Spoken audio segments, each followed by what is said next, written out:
Hi guys, এয়া এটা cake আনিছিলোঁ। কেকটো এতিয়া কাটি আছোঁ। চিম্পুল কেক হয়। এতিয়া খাম আৰু আমি চাহৰ লগত কাটি কেনে। গধূলি চাহৰ লগত খাম এই কেকটো, সেইকাৰণে কাটি লৈছোঁ। আমাৰ বাবুৱে তাৰমানে একদম আৰু কেকটো দেখা পাই ৰ'ব পৰা নাই। তাক মানে আৰু কেক লাগেই লাগে, সেইকাৰণে কাটি আছোঁ আৰু এতিয়া।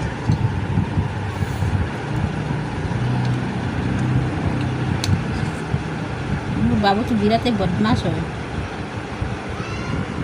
সেইকাৰণে সি কেকটো দেখা পায় আৰু মোক একদম ৰক্ষা দিয়া নাই, সেইকাৰণে কাটি দিছোঁ তাক। এতিয়া কেকটো সৰু সৰুকৈ কাটিছোঁ, পিচবিলাক অলপ মানে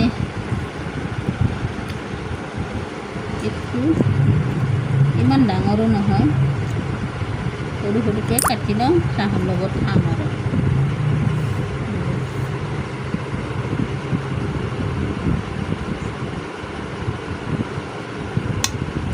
সেয়া কেক কাটা হৈ গ'ল। কিচমিচ আছে, কিচমিচবিলাক জ্বলিয়ে গৈছে। বনোৱা কেক নহয় দেই, এইটো কিনা কেক হয়। কিনি আনিছোঁ দোকানৰ পৰা।